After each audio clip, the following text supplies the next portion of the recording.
Hello everyone, मैं नीलम तिवारी आप सभी का मैग्नेट ब्रेन्स में बहुत बहुत स्वागत करती हूँ। मैग्नेट ब्रेन्स एक ऐसा चैनल है जहाँ पर आपको किंडरगार्टन से लेकर 12th क्लास तक के सारे वीडियोस बिल्कुल फ्री अवेलेबल करवाए जाते हैं। और ऐसा नहीं है कि आपको स्टार्टिंग की 2 वीडियोस देखने के बाद में कोई भी सब्सक्रिप्शन चार्ज देना हो। 100% फ्री एजुकेशन मिलती है आपको इस चैनल पर।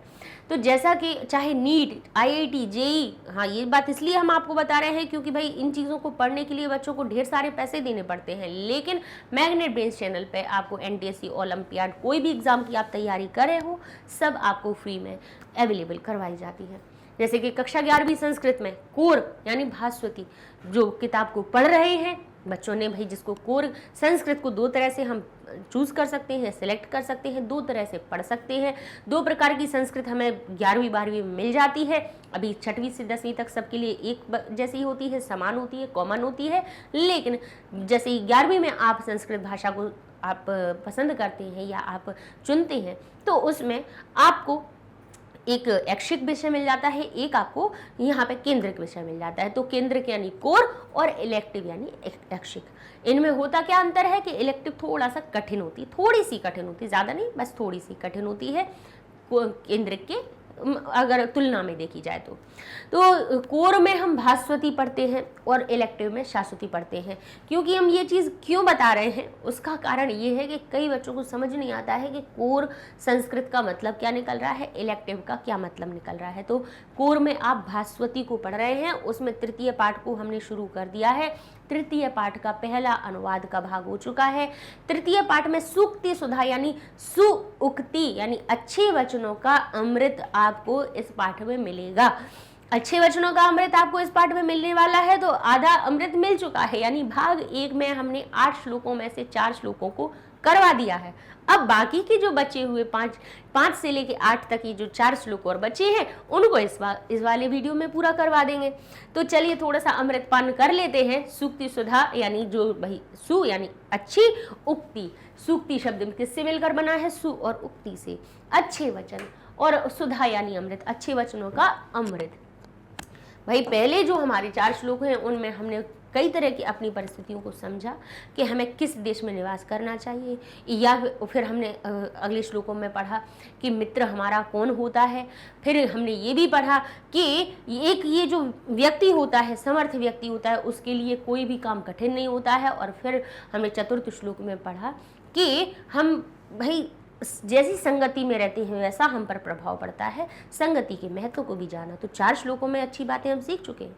5वें में क्या सीखने वाले हैं देख लेते हैं। यहाँ पे लिखा है कुसुमस्तबकस्येव द्वयीवृत्तिर मनस्विनः सर्वेषां मूर्धनि वा तिष्ठेत् विशीर्येद वने अथवा। कहते हैं अब यहाँ पे मनस्विनः, मनस्वी व्यक्तियों के बारे में बात की गई है। मनस्वी यानी मनन करने वाले या तपस्या में लीन रहने वाले, तपस्या करने वाले, तपस्वी, मनस्वी व्यक्तियों की बात की है, जो किसी बात का अच्छे से मनन करते हैं, चिंतन करते हैं। योग्य विद्वान व्यक्ति जो होते हैं, मनस्वी जो व्यक्ति होते हैं, उनकी प्रकृति वृत्ति ही, यहाँ पे ये रत्व संधि का नियम लगा है, ठीक है। तो वृत्ति ही शब्द का जो विसर्ग था वो रा में परिवर्तित हो गया था। तो वृत्त द्वय यानी 2 प्रकार की होती है। कुसुम स्तबकस्य एव। अब इस शब्द को जरा हम तोड़ के देख ले तो ये किससे मिलकर बना है। कुसुम यानी फूल, स्तबक का अर्थ क्या होता है, गुच्छा, और स्या कहाँ से लगाया, षष्ठी विभक्ति से स्या लगा दिया तो ये हो गया स्तबकस्य। अब एव कहाँ से हुआ, अगर या पूरा है तो अगर यह आधा होता तो हम एव अलग निकाल देते, लेकिन या तो पूरा है तो एव कैसे बनेगा, तो फिर ऐब हो जाएगा। अगर एव निकाले तो फिर क्या होगा, ए कहाँ से आया, ए आ गया, आगे एव था इसलिए, क्योंकि यहाँ पे ये था स्या। यहाँ हम देखिए रूप लिख के दिखा देते हैं। यहाँ लिखा कुसुम, फिर लिख दिया तबकस्य और एव, ठीक है। क्योंकि एक ही मात्रा या तो भाई किसी हलंत वाले व्यंजन के साथ में सीधा जुड़ जाए तो एक ही मात्रा जैसी की तैसी रहेगी, और नहीं तो भाई क्योंकि स्या जो है स्तबक में जो स्या लगा है वो षष्ठी विभक्ति से लगा है, और षष्ठी विभक्ति का जैसे बालक में बालकस्य जो होता है वो स्या यानी ये जो पीछे वाला या होता है वो पूरा होता है, आधा नहीं होता है, ठीक है ना। तो यहाँ पे भी तबकस्य का जो शब्द है ये भी या पूरा है। अब या अगर पूरा है तो हम यहाँ पे एव तो अलग इसको नहीं निकाल सकते, एव निकालेंगे तो आ और ए के मेल से तो आई हो जाना चाहिए तर, लेकिन नहीं, या तो एक ही मात्रा है। तो एक ही मात्रा हमारी कहाँ आ जाती है, गुण संधि में। अ और ई के मेल से भी हमारी एक ही मात्रा का निर्माण होता है गुण संधि में। तो हम यहाँ पे अ और ई को अलग निकाल देंगे तो इव, इव का अर्थ होता है भांति। तो कुसुम तबकस्य इव, यानी कुसुम के फूल के स्तबक, तबक नहीं है, स्तबक होगा, स्तबक का अर्थ होता है गुच्छा। कुसुम स्तबकस्य इव, यानी फूलों के गुच्छे की भांति होती है।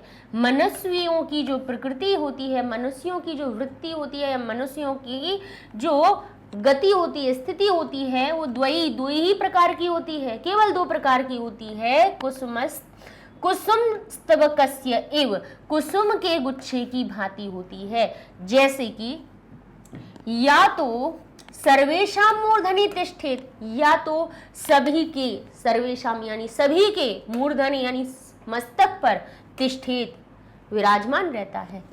अथवा इसको अवग्रह को आ में बदल दीजिए तो हमारा अथवा शब्द मिल जाएगा। या फिर वने विशीर्येत, या फिर वन में बिखर जाते हैं, या तो वन में बिखर जाएंगे या फिर सभी के मस्तक पर विराजमान रहते हैं। लेकिन कभी भी ना तो उनका जीवन कभी व्यर्थ में जाता है, ना ही उनकी कभी दीन अवस्था होती है। यानी अगर जैसे फूल को अगर वन में से चुनकर लाया जाए तो या तो वो मस्तक पे विराजमान हो जाते हैं, पैरों में तो नहीं डाले जाते हैं ना कि पैरों में गिरा दिए, या तो उनकी सर्वोच्च स्थिति होती है। फूलों का जब गुच्छा बनाया जाता है तो उसका भाई उसका क्या एक सर्वोच्च स्थान होता है, मस्तक पर धारण कर लेते हैं, उसको बना लेते हैं, अच्छी पगड़ी बना के पहनते कि नहीं पहनते। तो या तो फूलों के गुच्छे की भांति उसको सर्वेशाम सभी के मूर्धनि मस्तक पर विराजमान रखा जाता है, या फिर वो उनका जीवन नष्ट हो जाता है। ठीक है, नष्ट कैसे हो जाता है, कैसे, जैसे वन में बिखरने के बाद में फूल नष्ट हो जाते हैं, लेकिन उनकी ये स्थिति नहीं होती कि उनका कोई दुरुपयोग हो उन फूलों का, या तो उनको अच्छी जगह पे सुशोभित किया जाएगा या फिर वो वन में ही गिरकर बिखर कर नष्ट हो जाते हैं, लेकिन उनकी कैसी दीन अवस्था कभी भी नहीं होती, इनकी दुरुपयोग उनका कभी नहीं होता है। तो ऐसे ही मनस्वी व्यक्ति होती है। यही इसका उदाहरण दिया गया है कि मनस्विनः, मनुष्यों की कुसुम स्तबकस्य एव, कुसुम के गुच्छे की भांति, फूलों के गुच्छे की भांति द्वयी वृत्ति, 2 प्रकार की वृत्ति होती है, 2 प्रकार की उनकी स्थिति होती है। या तो वो सर्वेशाम मूर्धनि वा तिष्ठति, या तो वो सबके मूर्धनि, या तो वो सबके मस्तक पर तिष्ठित कैसे विराजमान रहते हैं, अथवा वने विशीर्येत, या फिर वन में बिखर कर नष्ट हो जाते हैं। तो तपस्वियों और मनस्वियों की यहाँ पर बात की गई है। अब कुसुमस्तबकस्य एव, हमने जैसे बताया कुसुम का अर्थ क्या हुआ, फूल, स्तबक का अर्थ क्या हुआ, गुच्छे, और गुच्छों में स्य लगा है यानी काकी के का अर्थ बना रहा है, स्तबकस्य काकी के का अर्थ निकला, और एव का अर्थ होता है भांति या प्रकार या तरह, कि कुछ फूलों के गुच्छे की भांति। द्वयी यानी 2 प्रकार की, वृत्ति यानी गति, या गति यानी चाल नहीं, स्थिति। ठीक है, मनस्विना यानी मनस्विन शब्द का में षष्ठी विभक्ति लगी है, इसीलिए अर्थ निकला कि मनस्वी पुरुषों की, मूर्धन यानी सिर पर या सर्वोच्च स्थान पर, विशीर्यते नष्ट हो जाते हैं या बिखर जाते। संदर्भ में देखेंगे मनस्वी पुरुषों की 2 प्रकार की गतियां बताते हुए सुभाषितकार कहते हैं कि मनस्वी पुरुष की जो फूलों के गुच्छे के समान 2 गतियां होती हैं, या तो वे सभी के सिर पर अर्थात सर्वोच्च स्थान में रहते हैं, अथवा वे इनमें बिखर जाते हैं अर्थात नष्ट हो जाते हैं। लेकिन उनका कभी भी जो शरीर होता है, यानी फूलों का शरीर हो या मनस्वी का शरीर हो, चाहे मनस्वी पुरुष हो या फूल हो, ये दोनों ही एक अच्छे स्थान को प्राप्त होते हैं या फिर नष्ट हो जाते हैं, लेकिन कभी भी इनका ना तो दुरुपयोग होता है और ना ही इनकी अधोगति होती है, बुरी गति स्थिति कभी नहीं होती है। ये ही यहाँ पे भाव बताया गया है। तो इसको संस्कृत में इस भाव को क्या लिखेंगे, भावो अयम वर्तते।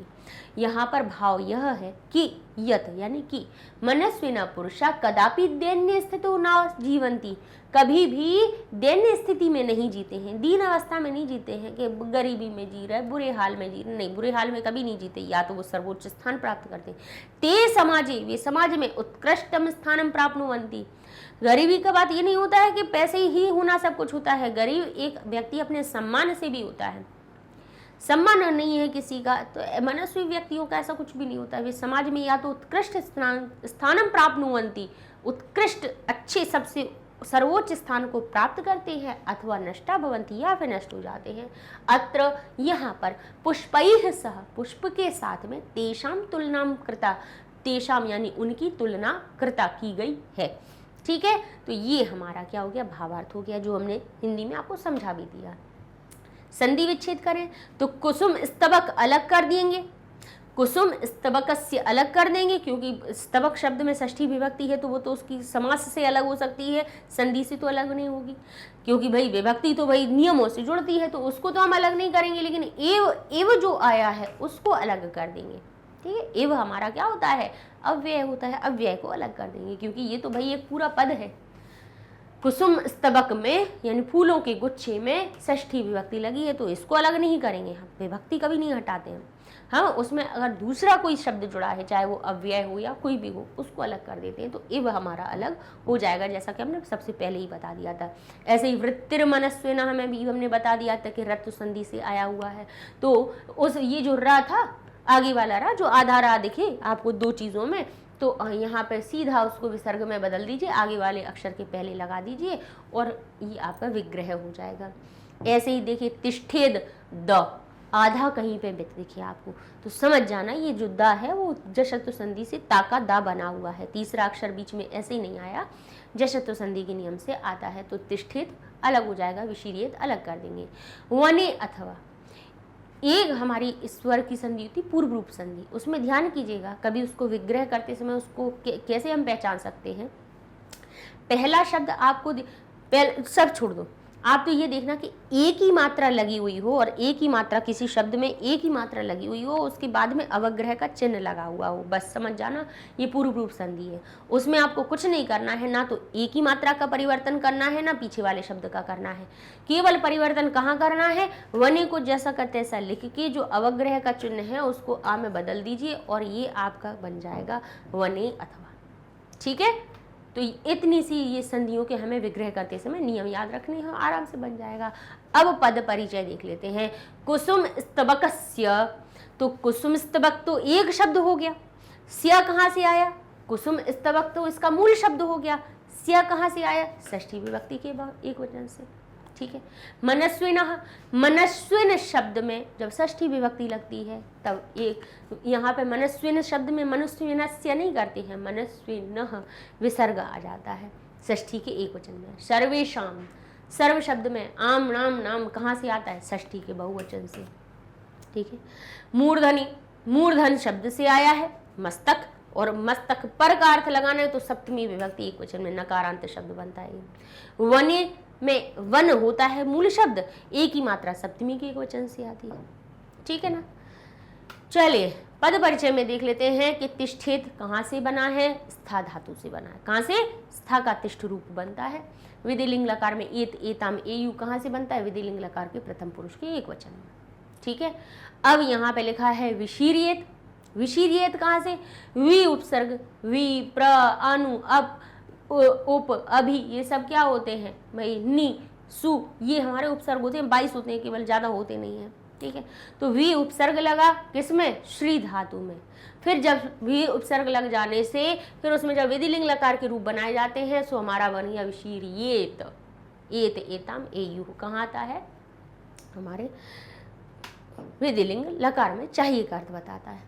ठीक है, चाहिए का भी होता है और एक इच्छा की भी बात होती है, या किसी बात को स्पष्ट करने के लिए भी विधिलिंग लकार का प्रयोग कर दिया जाता है।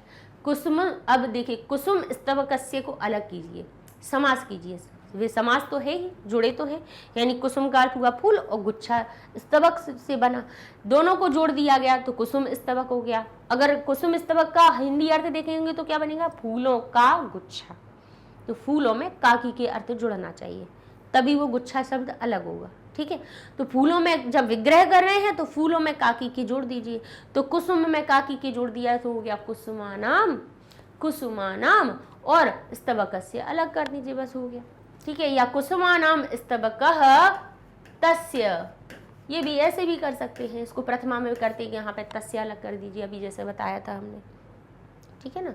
हमने आपको बताया था कि कहीं पे भी आपको अंतिम पद में जो विभक्ति दिख रही हो, अंतिम पद में जो विभक्ति दिख रही हो, यहाँ पे स्तबकी अगर लिखा हुआ होता तो आप कहते कि यहाँ पे तो कौन सी सप्तमी विभक्ति है, तो इसको आप कैसे कर सकते थे, विग्रह कुसुमानाम यानी फूलों का गुच्छे, फूलों के गुच्छे में का अर्थ निकल रहा होता, तो आप कहते स्तबकः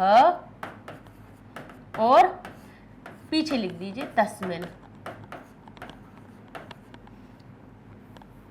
यानी जो विभक्ति हो उसी विभक्ति को तत्शब्द में लगा के लिख दीजिए, तो ये हो जाएगा तस्मिन। आपने देखा होगा, कई जगह देखा होगा इस प्रकार से लिखा होता है कि जो अंतिम शब्द होता है उसको विभक्ति के साथ में लिख दीजिए, नहीं तो उसमें प्रथमा लगा के जो विभक्ति वाला शब्द जो यहाँ जुड़ा, जो विभक्ति जुड़ी हुई है उसको तत् में लगा के लिख दीजिए। तो चाहे जैसे कर सकते हैं, समास विग्रह है, कोई दिक्कत नहीं है, कई बार समझा भी चुके हैं आपको, पहले वाले वीडियो में तो बहुत बार समझाया आपको। वृत्ति शब्द, वृत्त शब्द में इक्तिन प्रत्यय लगने से हमारा क्या बन जाता है, वृत्ति शब्द बन जाता है। तिन प्रत्यय होता है, ना अलग रहेगा, ठीक है, तिंत नहीं होता है, इक्तिन होता है, ना अलंत आ जाएगा, ठीक है, क्या हो जाएगा, ना हलंत। मनस्विना, मनस में विनी प्रत्यय लग जाने से मनस्विन बन जाता है। विन कहीं पे भी दिखाई दे समझ जाना, विनी प्रत्यय से लगा है, फिर जब षष्ठी विभक्ति एकवचन बना तो मनस्विन मनस्विन बन गया, ठीक है।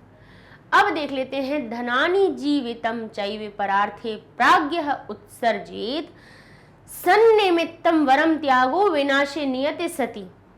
अब यहाँ पे प्राज्ञः यानी विद्वान लोगों के लिए ही बात कही गई है, विद्वान लोगों के जीवन की ही बात कही गई है कि प्राज्ञः यानी जो विद्वान जन होते हैं, श्रेष्ठ ज्ञान रखने वाले ज्ञानी व्यक्तियों को धनानि चैव, चैव शब्द किससे मिलकर बना है, च और एव से, कि धनानि जीवितम, च और एव शब्द से मिलकर बना हमारा चै, ठीक है, नहीं च और एव से, ऐ की मात्रा है ना, तो आ और ए की मेल से बना हुआ है, ठीक है।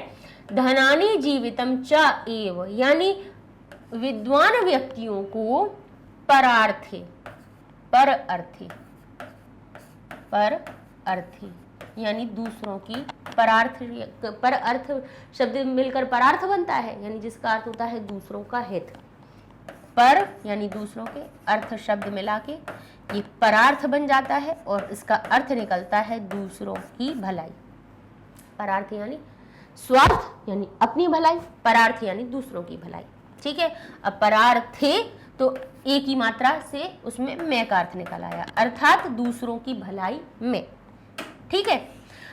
अब हमारा क्या अर्थ निकल रहा है कि प्राज्ञ यानी विद्वान जनों को परार्थे यानी दूसरों की भलाई में, किसको, धन को और जीवन को, दूसरों की भलाई में ही का अर्थ तब निकालेंगे, यानी जो विद्वान जन होते हैं उनको अपने धन और जीवन को दूसरों की भलाई में ही उत्सर्जित कर देना चाहिए, यानी अपने जीवन को त्याग देना चाहिए, अपने जीवन का त्याग यानी अपने धन और जीवन को दूसरों के हित में ही लगा देना चाहिए, समर्पित कर देना चाहिए, उत्सर्जित कर देना चाहिए, छोड़ देना चाहिए। उत्सर्जन का अर्थ क्या होता है, छोड़ देना चाहिए, निकाल देना चाहिए, बहा देना चाहिए या फिर लगा देना चाहिए, तो ये सही अर्थ हो रहा है। यानी विद्वान जनों को, बुद्धिमान लोगों को हमेशा अपने धन और जीवन को परार्थ में ही उत्सर्जित कर देना चाहिए। क्यों कर देना चाहिए, क्योंकि विनाशे नियति सति, क्योंकि विनाश तो नियति है। अगर नियत है, निश्चित है कि इनका चाहे धन हो या जीवन हो, इनका विनाश तो निश्चित है।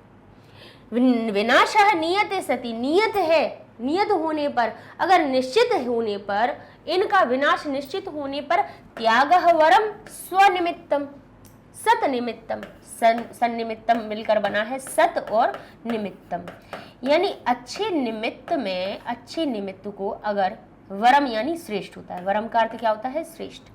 सत निमित्तम वरम, अच्छे निमित्त में क्या श्रेष्ठ है, अच्छे निमित्त में त्याग श्रेष्ठ होता है, है ना। अच्छे अगर कोई काम हो रहा हो, उस निमित्त से अगर आप अपने धन और जीवन का त्याग करते हैं तो वो विनाश से तो श्रेष्ठ होता है, क्योंकि विनाश तो उनकी नियति है ही। धन का एक दिन विनाश होना ही है, नष्ट होना ही है, जीवन नष्ट होना ही है। तो सत निमित्त में उसका अगर त्याग कर दिया जाए तो ये श्रेष्ठ माना जाएगा, वरम है, श्रेष्ठ है। अगर त्याग सत निमित्त में त्याग कर देना श्रेष्ठ है, क्योंकि विनाशः नियते सति, क्योंकि विनाश तो नियति में ही लिखा हुआ है, नियत है, निश्चित है। विनाश के निश्चित होने पर उसका सत निमित्त में त्याग कर देना श्रेष्ठ होता है। तो ये बताया गया है। विद्वान या जो अच्छे जन होते हैं उनके लिए बात कही गई है कि जो प्राज्ञ है यानी बुद्धिमान लोग धन और जीवन को परार्थ में ही उत्सर्जित कर देना चाहिए। विद्वान लोगों को धन और जीवन को दूसरों के अर्थ में ही, दूसरों की भलाई में ही उत्सर्जित कर देना चाहिए, क्योंकि विनाशी नियति सती, क्योंकि विनाश निश्चित होने पर सत निमित्तम, अच्छे निमित्त में त्याग तो वरम है ना, कि नहीं है, वरम यानी श्रेष्ठ है। अगर विनाश की नियत होने पर सत निमित्त में उसका त्याग वरम है ना। उसको नष्ट होने से अच्छा है कि उसको आप त्याग कर दें, उसका आप त्याग कर दें, यानी उसको अच्छे कामों में लगा दें, सत निमित्त में त्याग कर दें उसको, ठीक है। तो प्राज्ञः धनानि जीवितम च परार्थे एव उत्सर्जेत विनाशो नियते सति सत निमित्तम त्यागम वरम, ठीक है। वरम यानी श्रेष्ठ, भवती अर्थ छुपा हुआ है, जीवितम यानी जीवन, परार्थी दूसरों के लिए, दूसरों की भलाई के लिए, प्राज्ञ है यानी बुद्धिमान पुरुष, उत्सर्जित यानी छोड़ देना चाहिए, सत निमित्तम यानी श्रेष्ठ लक्ष्य के लिए, नियते सति निश्चित होने पर, वरम यानी श्रेष्ठ, ठीक है। बुद्धिमान व्यक्ति को क्या करना चाहिए, इसका उपदेश देते हुए सुभाषितकार कहता है कि बुद्धिमान व्यक्ति को अपना धन और जीवन दूसरों के हित के लिए त्याग देना चाहिए, क्योंकि जब विनाश तो निश्चित है, विनाशः नियतो सति, विनाश तो अगर नियत है, निश्चित है, तो श्रेष्ठ लक्ष्य के लिए तो सत निमित्तम त्यागः वरम, त्याग ही वरम होता है, त्याग करना श्रेष्ठ कर है। जब नष्ट हो जाए तो इससे अच्छी बात है कि अगर दान दे के आप भलाई कमा लो, है कि नहीं, अपना अच्छा नाम कर लो, है ना। किसी चीज़ का नष्ट तो होना ही है, एक दिन हमारे हाथ से जानी है, प्राण भी चले जाने हैं, तो उनको दूसरों की भलाई के लिए लगा दो आप, क्योंकि विनाश तो निश्चित है, धन भी नष्ट हो जाना है ना। धन उपयोग ऐसे ही हमारा, जब अब 12वीं में आप पढ़ेंगे तो एक विक्रमस औदार्यम हमारा पाठ आएगा, उसमें भी यही बात कही गई है। राजा विक्रमादित्य ने भी यही कहा कि या तो धन का उपयोग कीजिए, व्यर्थ उपयोग नहीं, उपयोग कर लीजिए या दान कर लीजिए, क्योंकि मधुमक्खी जैसा नहीं तो हाल हो जाता है कि मधुमक्खी खूब सारा शहद इकट्ठा करती रहती है, लेकिन उपयोग नहीं करती है, ना तो वो अपने हाथ से किसी को देती है और ना ही उपयोग करती है। तो क्या होता है, दूसरे लोग उसका फायदा उठा के उस शहद को निकाल के चले जाते हैं, वो बैठी रहती है ना। तो ये स्थिति हो जाती है, यानी नष्ट तो होना है, धन को भी नष्ट होना है, जीवन को भी नष्ट होना है, तो इससे अच्छा है कि नष्ट होने से पहले उसका पहले ही आप त्याग कर दो, उस जीवन को दूसरों के लिए त्याग कर दो, उस धन को दूसरों के लिए त्याग कर दो, ठीक है ना। तो ये ही भाव अब यहाँ पे लिखा है प्रस्तुत श्लोके तथ्यम इदम अबोधयतम, यहाँ पे ये तथ्य अवबोधित समझाया जा रहा है कि धनानि जीवनम च, धन और जीवन को सर्वनाश युक्तम एव, धन और जीवन, धनानि जीवनम च, धन और जीवन सर्वम, ये सब कुछ नाश युक्तम एव, नाश युक्त है। यदि नाशः निश्चित एव, यदि अगर नाश निश्चित ही है तरहि, तो फिर धन जीवन एव, धन और जीवन दोनों को उपयोगः अन्येषां हिताय एव करणीयः, तो धन और जीवन दोनों का ही उपयोग अन्येषां दूसरों के हिताय, हित के लिए ही, हिताय एव, हित के लिए ही करणीय, कर देना चाहिए, ठीक है। संधि विच्छेद चैव में चा और एव से मिलकर बना है। प्राज्ञ उत्सर्जते, यहाँ पर विसर्ग का लोप हुआ है तो मूल शब्द प्राज्ञ अलग निकल जाएगा, उत्सर्जित को अलग कर देंगे, क्योंकि बाकी और कोई परिवर्तन हुआ नहीं है, ओ की मात्रा नहीं बनी, रा नहीं बना है, सा नहीं बना है, तो यहाँ पे विसर्ग के लोप का नियम लगा है, विसर्ग का लोप हो गया है। सन्निमित्तस्य, हमने अभी आपको जब समझा रहे थे, कल आपको पाठ पढ़ाया था, उसमें मैंने बताया था कि 2 अनुनासिक अक्षर, हमने 5 क्यों लिखा, क्योंकि का च ट तप कचट तप, ये 5 जो व्यंजन वर्ग होते हैं, इनके पांचवें अक्षर को क्या कहा जाता है? अनुनासिक वर्ण कहा जाता है। क, य, ण, न और म, ये 5वें अक्षर के बाद में ऐसा ही कोई 5वां अक्षर दिखे, जरूरी नहीं है इंगा के बाद इंगा ही हो, या के बाद या ही हो, भाई कोई भी हो सकता है। अनुनासिक के बाद में कोई भी अनुनासिक अगर लिखा हुआ हो, एक पहला आधा हो, यानी पहला आधा हो और दूसरा पूरा हो, तो समझ जाना कि ये वाला जो आधा आया है ये अपने पहले अक्षर से आया है, यानी ये इंगा का के बदले आया है, ये या चा के बदले आया है, ये णा टा के बदले आया है, ये ना ता के बदले आया है और ये माँ पा के बदले आया है। ठीक है, तो यहाँ पे भाई 2 5 दिख जाए आपको, तो यहाँ पे 2 5 दिख रहे हैं कि नहीं दिख रहे हैं? यहाँ पे 2, ये भी अनुनासिक दिख रहा है और ये भी अनुनासिक, ये अनुनासिक आधा है, ये पूरा है, तो समझ जाइए ये ना है अपने अक्षर से, अपने पहले वर्ण से आया है, तो ये हो गया सत और निमित्तम। अनुनासिक संधि का नियम लगाया, पहला वर्ण अपने पंचम अक्षर में बदल जाता है आगे कोई अनुनासिक वर्ण होने पर। यहाँ ता था, पहला वर्ण था, पीछे अनुनासिक था, ना नहीं होता, यहाँ माँ होता तब भी ना में बदलता, यहाँ ना हो के जरूरी नहीं है कि यहाँ पे ना ही हो, यहाँ पे माँ होता तब भी ये बदलता, तब भी ये अपने ना में ही बदलता। ठीक है, यहाँ पे ना इंगा होता, या होता, णा होता, माँ होता, अगर ये कोई भी 5 अक्षर में से कोई भी एक अक्षर होता तो इसका बदलना तय था, ये अनुनासिक में बदलता। तो इस प्रकार से आपको कभी भी भाई 2 अनुनासिक वर्ण दिखे तो आप उसको इस प्रकार से विच्छेद करेंगे। ठीक है, अनुनासिक संधि का ये एक उदाहरण था। अब देख लेते हैं पद परिचय, यानी शब्द रूप के आधार पर धनानी जो शब्द आया है उसमें कौन सी विभक्ति है? तो धन इसका मूल शब्द है। आनी कहाँ लगाया जाता है? जैसे फल में फलम फले फलानी, फलम फले फलानी। प्रथमा और द्वितीय दोनों के ही बहुवचन में फल शब्द फलानी बनता है, तो धन भी धनानी बन रहा है। तो यहाँ द्वितीय विभक्ति क्यों लिखा है? क्योंकि बनता तो ये प्रथमा में भी है, आप लिख सकते हैं कि प्रथमा विभक्ति का बहुवचन भी है, लेकिन इस श्लोक में जो अर्थ है वो द्वितीय विभक्ति का बताया जा रहा है, को का, यानी धन को, जीवन को, है ना। तो यहाँ पे को का अर्थ निकल रहा है, इसलिए द्वितीय विभक्ति कही गई है यहाँ पे। ठीक है, पद परार्थ है, तो परार्थ यानी पर अर्थ, दूसरे के लिए अर्थ, दूसरे के हित के लिए बात हो गई।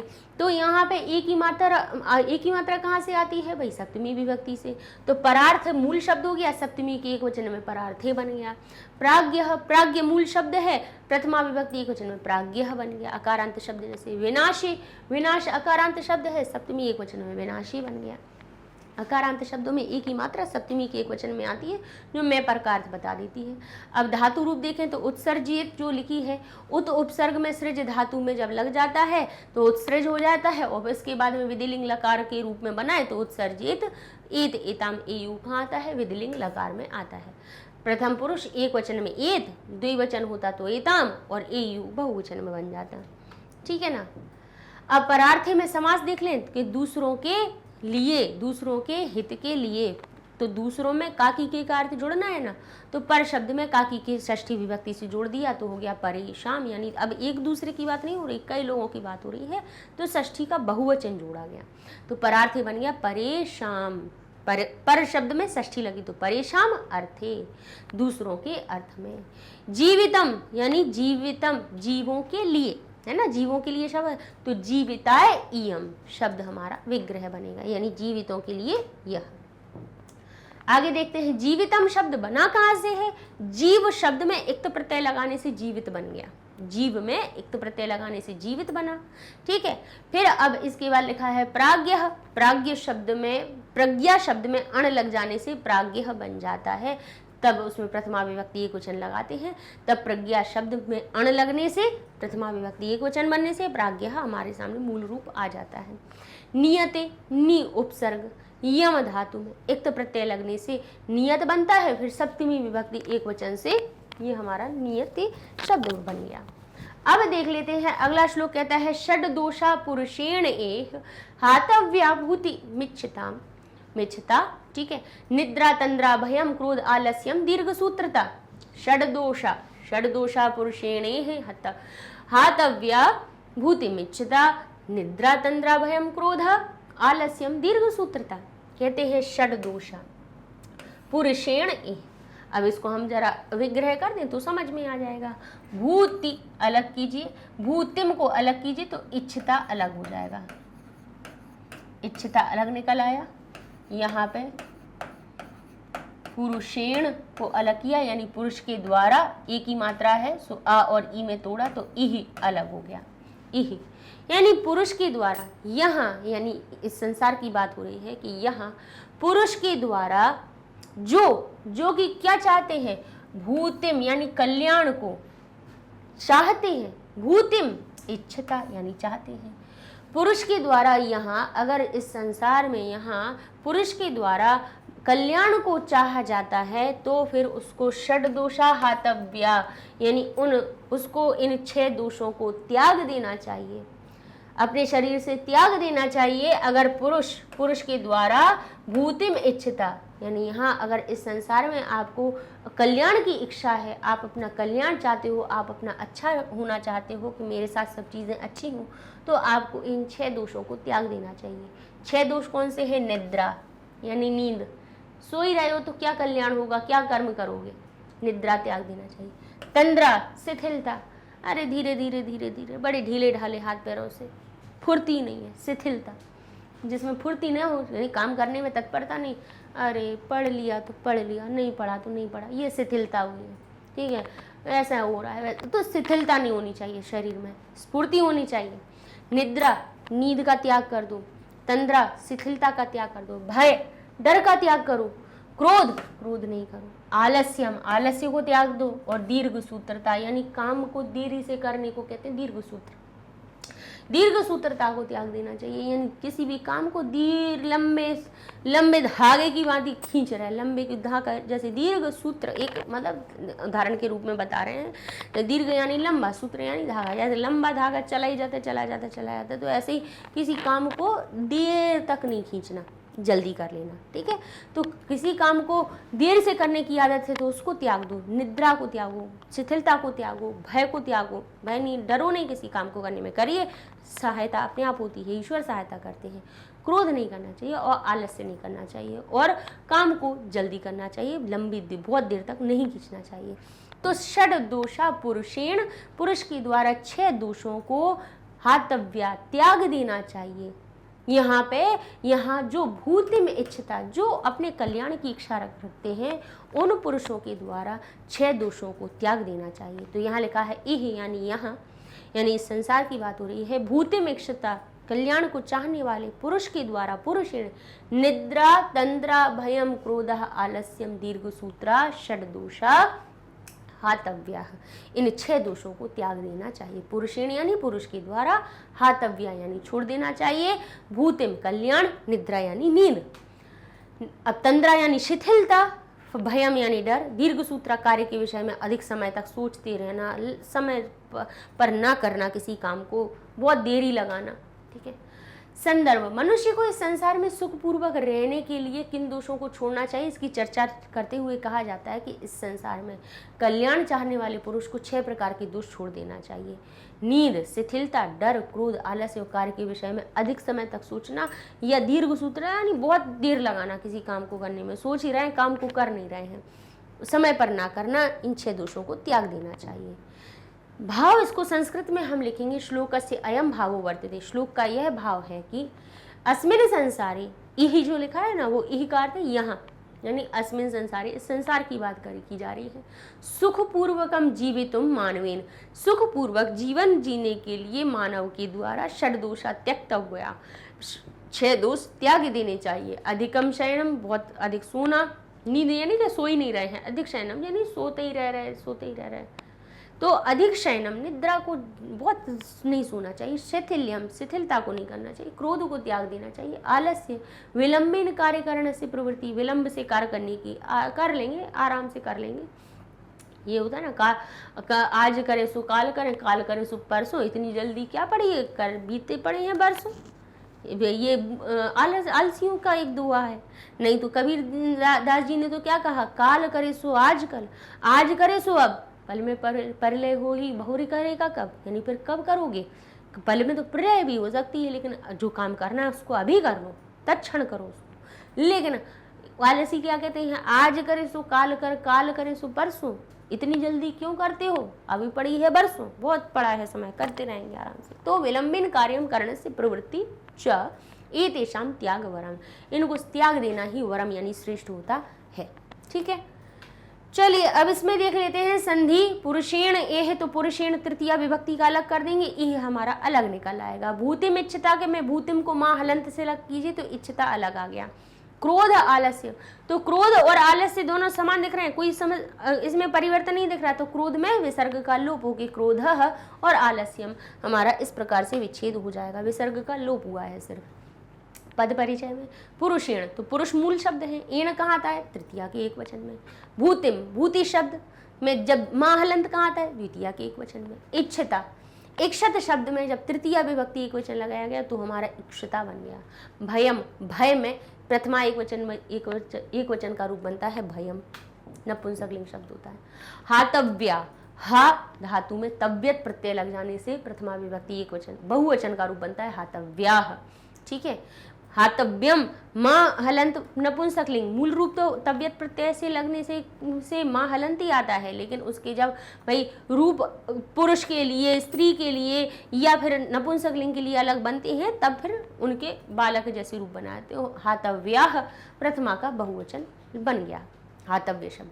भूतिम में भू धातु में इक्तन प्रत्यय लग जा गया तो भूति बन गया, फिर उसमें द्वितीय विभक्ति एक वचन लगा तो भूतिम। इच्छता कहाँ से बना, इश धातु में शत्रु प्रत्यय लग जाने से इक्षत बना, फिर उसमें तृतीया के एक वचन से इक्षता बन गया।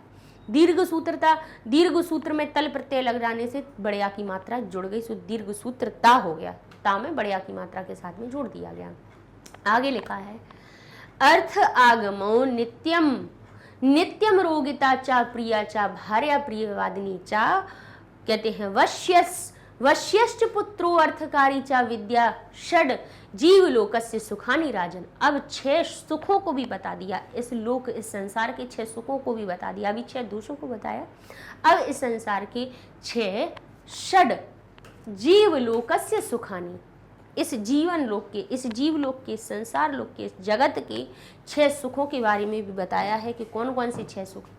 अर्थ आगम, अर्थागमो शब्द किससे, अर्थागमो किससे मिलकर बना है, अर्थागम यानी अर्थ का आगमन हो, यानी पैसा आता रहे, धन आता रहे। नित्यम यानी रोज, नित्य क्या होना चाहिए, बोले नित्यम अर्थ आगमो यानी रोज धन आए। सुख है कि नहीं है, पहला सुख है कि नहीं, भाई पैसा आता रहेगा तो हर चीज़ आप पूर्ति कर पाओगे, अन्न धन, किसी अन्न की, वस्त्र की, जो भी आपकी चीज़ों की आवश्यकता होगी उसकी पूर्ति करते रहोगे, तो पहला इस लोक का पहला सुख हो गया। अब नित्यम हो गया तो यहाँ हो गया, निकल के आया अरोगिता। ठीक है, यहाँ पे हमने अरोगिता यानी बीमारी नहीं होनी चाहिए, रोगी नहीं होनी चाहिए, बीमारी से रहित होना चाहिए, हमें निरोगी होना चाहिए और निरोगी होना चाहिए। नित्य यानी नित्य हमें अर्थ आगम भी हो और नित्य हम कैसे भी हो, हम निरोगी भी रहें। प्रिय च प्रियवादिनी च भार्या, पत्नी अच्छा और मधुर बोलने वाली, प्रिय यानी अच्छा, प्रेम पूर्वक, और प्रियवादन यानी प्रिय अच्छे और कोमल वचनों को बोलने वाली, प्रेम पूर्वक बोलने वाली, लड़ाई झगड़ा ना करने वाली पत्नी ना मिले तो ये भी बड़ा सुख होता है व्यक्ति के जीवन में। कहते हैं प्रिया यानी प्रिय शब्दों को, प्रियवादिनी यानी प्रिय शब्दों को, और प्रेम पूर्वक अच्छे शब्दों को, मधुर वचन बोलने वाली भार्या पत्नी मिल जाए तो ये भी एक सुख है। एक अर्थ आगम यानी नित्य हमारे पास क्या आता रहे, धन आता रहे। आरोग्यता यानी निरोगी रहे, रोग युक्त हमारा शरीर ना हो तो ये भी हमारा सुख है। प्रिया यानी प्रेम करने वाली और प्रियवादिनी और प्रिय बोलने वाली पत्नी होना चाहिए। अब आगे लिखा है वश्य यानी वश में रहने वाला, कंट्रोल में होने वाला। वश्य पुत्र यानी पुत्र कैसा हो, पुत्र ऐसा हो जो आपके नियंत्रण में हो, जो आपकी बात माने, तो आज्ञाकारी पुत्र। वही उसी को आज्ञाकारी कहते हैं, जो आज्ञा कही उसको मान लिया। तो वही वश्य च पुत्र, यानी कैसा पुत्र हो, जो वश में रहे। यानी ऐसा नहीं, कंट्रोल की बात क्या होती है, कंट्रोल माता पिता क्यों रखते हैं, माता पिता क्यों वश में रखते हैं, माता पिता आपका अच्छा चाहते हैं ना, इसीलिए अच्छी बातें कहते हैं। अच्छी बातों को जो मानता है वो आज्ञाकारी होता है। तो वश्य पुत्र, पत्नी कैसी हो, प्रेम करने वाली हो, प्रिय वचन बोलने वाली हो, वश में रहने वाला पुत्र हो। अर्थकारी च विद्या, और विद्या कैसी हो, विद्या ऐसी हो कि जो आपका जीवन चलाने में अर्थकारी, जिससे भाई पैसा कमाया जा सके, ऐसी अगर विद्या है तो ये आपके क्या हो गए, 6 सुख हो गए। 6 सुख हो गए कि नहीं हो गए। तो भैया ये आपके 6 सुख बता दिए गए हैं। षड जीवलोकस्य सुखानि राजन, ये ही जीवलोक के राजन 6 सुख हैं। कि राजन जीवलोकस्य षड सुखानि नित्यम, नित्यम अर्थागमः, रोज अर्थ का आगमन हो, यानी पैसे का आगमन हो। आरोग्यता, आरोग्यता यानी अब क्या हो, निरोगी रहे शरीर। प्रिया, प्रेम रहे, प्रिया, अच्छा यहाँ पे प्रिया अलग करके भार्या प्रियवादिनी का अलग करेंगे। प्रिया यानी प्रेम हो जीवन में, प्रेम भी एक भाई बड़ा सुख होता है। प्रियवादिनी भार्या, अच्छा बोलने वाली पत्नी मिल जाए। अब कह रहे हैं वश्य पुत्र, कैसा हो, वश्य, वश में रहने वाला आज्ञाकारी पुत्र हो, और अर्थकारी विद्या हो। तो ये 6 हो जाएंगे सुख। ठीक है, तो 1 2 3, 1 2 3 और 4 5 6, ये 6 सुख हैं जीवन के, उन्होंने बता दिया। तो ये तो सही बात है, ऐसे ही होना चाहिए। अर्थागम यानी धन की प्राप्ति, नित्य यानी सदा, नित्यम यानी सदा। आरोग्यता, किसी प्रकार के रोग का न होना, स्वस्थ होना। प्रियवादिनी, प्रिय बोलने वाली। वश यानी वश में, यानी आज्ञाकारी। अर्थकारी, धन उत्पन्न करने वाली। विद्या, विद्या ऐसी भाई पढ़ो जिससे कुछ आपका जीवन निर्वाह हो सके, है ना। और जीवलोक से ऐसा नहीं है कि हमने केवल पढ़े, हमने प्रश्न उत्तर याद किए, हम पेपर में लिखाए और बस हो गए पास, आगे डिग्री। अगर आपने उसको, उस विद्या से आपने कुछ सीख नहीं पाया, उस विद्या का आपने उपयोग नहीं कर पाया, तो वो विद्या किस काम की। तो विद्या अर्थकारी भी होना चाहिए भाई, अर्थ से सुख भी मिलता है ना। क्योंकि भाई हर चीज़, चलिए ठीक है मान लेते हैं, कह देते हैं कि हर चीज़ पैसा नहीं होती है, हर एक चीज़ अर्थ नहीं होती है, लेकिन जीविका को चलाने के लिए तो पैसे की ज़रूरत होती ही है ना। ज्ञान आपके पास है, उस ज्ञान को भाई पढ़ा लिखा सब कुछ किया, अब ज्ञान का अर्जन किया, लेकिन अगर उससे आप अर्थोपार्जन भी नहीं कर पा रहे हो तो भी वो किस काम की विद्या। तो विद्या कैसी होनी चाहिए, अर्थकारी होनी चाहिए, अर्थ करने वाली, यानी पैसे को उत्पन्न करने वाली। जीवलोक से यानी इस जीव का लोक कौन सा है, संसार, यही पृथ्वी है, उसमें काकी के अर्थ जोड़ दिया, यानी संसार का। प्रस्तुत श्लोक में किसी राजा को संबोधित करता हुआ सुभाषितकार संसार के 6 सुखों का वर्णन करता हुआ कहता है कि हे राजन, इस संसार में 6 प्रकार के सुख कहे गए हैं। नित्य धन की प्राप्ति का साधन हो, किसी प्रकार का कोई रोग ना होना, उत्तम स्वास्थ्य हो, प्यारी हो और प्रिय बोलने वाली पत्नी हो, है ना, आज्ञाकारी पुत्र हो और धन उत्पन्न करने वाली विद्या हो। तो ये हो जाते हैं अपनी 6 लक्षण, यानी प्यारी भी होना चाहिए और प्रिय बोलने वाली, इनने 2 सुख कह दिए, ठीक है ना। तो एक पत्नी के लिए ही उन्होंने 2 सुख बता दिए कि क्या क्या होते हैं। भावार्थ कहते हैं श्लोके अस्मिन्, श्लोक, इस श्लोक में संसार से, संसार के षड सुखानि वर्णितानि सन्ति, 6 सुख वर्णित किए गए हैं। ये शाम अर्जने, जिसमें अर्जने सर्वे प्राणिना संलग्ना सन्ति, जिनको अर्जन करने में सभी प्राणियों को संलग्न होना चाहिए, ये 6 सुख प्राप्त तो करनी चाहिए। अत्र, यहाँ ध्यातव्यम वर्तते, यहाँ ध्यान देने योग्य वाली बात यह है कि धनम केवलम एतेषु एकम सुखम नातु धनम एव सुखम। धनम केवलम एतेषु एकम सुखम, धन ही केवल एक सुख है, ऐसा कहना गलत है कि धन ही सुख है, ऐसा नहीं कहना चाहिए। धन एक सुख है लेकिन धन ही सुख है, ये नहीं कहना चाहिए। धनादि अतिरिक्तम, धन के अतिरिक्त भी उत्तम स्वास्थ्य, प्रिय भाषणी पत्नी, आज्ञाकारी पुत्र, धनार्जने समर्था विद्या च एते सर्वे अत्र निहिता। यहाँ पे इन सभी को भी निहित किया गया है कि चाहे उत्तम स्वास्थ्य हो, प्रिया हो, प्रियवादिनी भाषणी पत्नी हो, आज्ञाकारी पुत्र हो, धनार्जन समर्थ करने में ऐसी विद्या हो, ये एते सर्वे, ये सब भी यहाँ पर निहित हैं, ये सब भी यहाँ पर बताए गए हैं। ठीक है, ये कहते क्या करते हैं कि यहाँ ध्यान देने वाली बात यह है कि धन को इन सुखों में से एक माना जाता है, केवल धन ही सुख है ऐसा नहीं कहना चाहिए। धन के अतिरिक्त भी सभी चीज़ें, ये सारी भी चीज़ें होती हैं जो हमें सुख प्रदान करती हैं। अर्थागम शब्द अर्थ और आगम से मिला हुआ है, यहाँ पे हमारी दीर्घ संधि का नियम लगा। नित्यम को अलग कर दीजिए, यहाँ पे अरोगिता अलग हो जाएगा। वयस्य में हमारी सत्व संधि है, वश्य वश्यश्च जो लिखा हुआ है वो वश्य च से मिलकर बना है, सत्व संधि का नियम लगा। चा के हो जाने से विसर्ग शाम में बदल गया। पुत्रो अर्थकारी ओ की मात्रा उत्व से आई है, अवग्रह का चिन्ह आ में परिवर्तित हो गया, सो ये विग्रह हो गया, आपका विच्छेद हो गया। पद परिचय में देखेंगे अर्थागम, अर्थागम शब्द मूल है, प्रथमा के एकवचन में अर्थागम बन गया। वश्य वश्य इसका मूल शब्द है, प्रथमा विभक्ति एकवचन में वश्य बन गया। जीवलोक से जीवलोक शब्द है, स्या कहाँ तय षष्ठी की एकवचन में लगाते हैं। सुखानी सुख शब्द प्रथमा विभक्ति एकवचन में, क्योंकि यहाँ पे को का अर्थ नहीं जुड़ रहा है। जैसे धनानी भी प्रथमा द्वितीया में बनता है, ऐसे सुख भी प्रथमा द्वितीया में बनता है, लेकिन यहाँ इस श्लोक में सुख का अर्थ प्रथमा विभक्ति से लगाया जा रहा है कि 6 सुख हैं, केवल नाम बता रहे हैं ना सुख के। अर्थागम में समास क्या बनेगा, अर्थस्य आगम, अर्थ का आगमन, काकी के का अर्थ था इसलिए अर्थ में षष्ठी लगा दी गई। अर्थ करी, अर्थम करोति यासा, जो अर्थ को करती है, अर्थ का उत्पन्न अर्थ यानी धन को उत्पन्न करती है, उसको अर्थकरी कहते हैं। ये हमारा इसका विग्रह बनेगा। प्रियवादिनी प्रियम बदती यासा, प्रिय का प्रिय वचन बोलती है उसको। आरोगिता नारोगिता, जिसमें रोग ना हो उसको आरोगिता कहते हैं। नए तत्पुरुष समास हो गया। अब अरोगिता शब्द, अरोग में जब तल प्रत्यय लग गया सो अरोगिता बन गया। अर्थकरी में अर्थकर में गीप प्रत्यय लग गया तो अर्थकर अर्थकरी बन गया। ई की मात्रा स्त्रीलिंग प्रत्यय गीप से बनता है।